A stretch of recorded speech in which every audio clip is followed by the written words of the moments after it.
ഈ നമ്മുടെ നാട്ടിൻപുറത്തൊക്കെ ഈ ചില എഴുന്നേറ്റ് നടക്കാൻ വയ്യാത്തവർ ചില ഗുണ്ടകളുമായി കൂടുമ്പോൾ ഒരു ചാമ്പ്യൻഷിപ്പ് ഫീലിംഗ് ഒക്കെ വരും, ഒരു മിടുക്കത്തരമൊക്കെ വരും. ആ മിടുക്കത്തരമൊക്കെ എന്നെ എന്തൊക്കെയോ ആണ്, ഞാൻ ആരൊക്കെയോ ആണ് എന്നൊരു ചിന്തയുണ്ടാക്കും. അങ്ങനെ നാട്ടിൻപുറത്ത് കുറേ ആളുകൾ പണ്ടൊക്കെ ഉണ്ടായിരുന്നു. ഇപ്പോൾ അതിൻ്റെ ഒരു പുതിയ വേർഷൻ അന്താരാഷ്ട്ര തലത്തിൽ കഴിഞ്ഞ ദിവസം കണ്ടു. സംഗതി ഉക്രൈൻ ഇറാൻ്റെ ഒരു കപ്പലിനെ, ഒരു കൊമേഴ്സ്യൽ വെസലിനെ ക്യാപ്സിയൻ സീയിൽ വെച്ച് ആക്രമിച്ചു. ഒരു സെയിലർ കൊല്ലപ്പെട്ടു, അതോടൊപ്പം തന്നെ മറ്റു പലർക്കും പരിക്കേറ്റു. ആക്രമിച്ചത് ഉക്രൈനാണ്. ഉക്രൈൻ അമേരിക്കയോടും ഇസ്രയേലിൻ്റെയും കൂടെയൊക്കെ ചേരുമ്പോൾ അവർ വലിയ ചട്ടമ്പികളായതുകൊണ്ട് ഞങ്ങൾക്കും ഇച്ചിരി ചട്ടമ്പിത്തരമൊക്കെ തോന്നിപ്പോകുന്ന ഒരു സ്ഥിതിവിശേഷമുണ്ട്. ആ തോന്നൽ വരാതിരിക്കാനാണ് ഈ റഷ്യ ഈ നാറ്റോ സഖ്യകക്ഷിയാക്കി അതിൻ്റെ താവളമൊരുക്കാൻ തുടങ്ങിയപ്പോഴേ ഉക്രൈനെ അടിച്ചു തുടങ്ങിയത്. കാരണം അമേരിക്കയും ഇസ്രയേലിനെയും പ്രവേശിപ്പിച്ചാൽ ആ മേഖലയിലെ സ്ഥിതി പിന്നെ എന്താവുമെന്നുള്ളത് റഷ്യക്ക് നന്നായി അറിയാം. ഏതായാലും ആ ആക്രമണം തുടർന്നുകൊണ്ടിരിക്കുകയാണ്.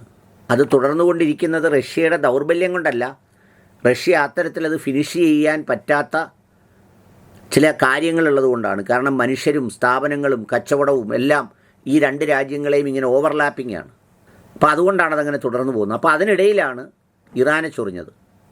ഇറാനെ ചൊറിഞ്ഞപ്പോൾ ഉക്രൈൻ്റെ സ്ഥാനപതിയെയും അതിൻ്റെ ചുമതലപ്പെട്ടവരെയും എല്ലാം വിളിച്ചു വരുത്തി ഈ അഭ്യാസം അവസാനിപ്പിക്കണമെന്നും ഇനി മേലിൽ അങ്ങനെ ചൊറിഞ്ഞാൽ വളരെ ശക്തമായ തിരിച്ചടി തങ്ങൾ നടത്തുമെന്നും ഉക്രൈനെ അറിയിച്ചു. അബ്ബാസ് അരാച്ചി പറഞ്ഞത്, any attack on Iran always comes with a cost and that remains true today. The US and Israel are well aware of this. അതായത് ഇറാന് നേരെ ആരെന്ത് ആക്രമണം നടത്തിയാലും അതിന് വില കൊടുക്കേണ്ടി വരും.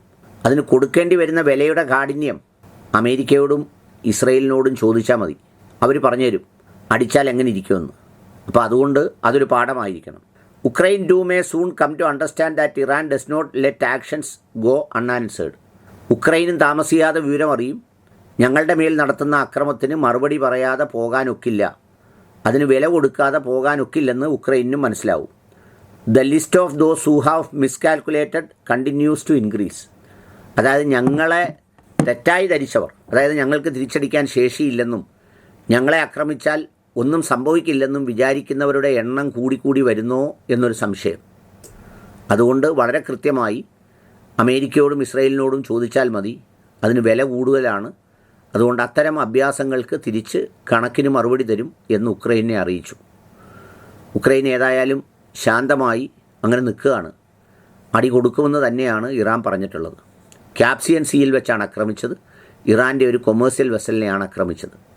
ഏതായാലും ഞാൻ നേരത്തെ പറഞ്ഞതുപോലെ ഈ ചട്ടമ്പികളോടൊപ്പം കൂടുമ്പോൾ ശേഷിയില്ലാത്തവനും ഒരു ചട്ടമ്പിത്തരത്തിൻ്റെ സ്വഭാവം കൈവരാനുള്ള ഒരു ലക്ഷണം ഉണ്ടാകുന്നു എന്നുള്ളതാണ്.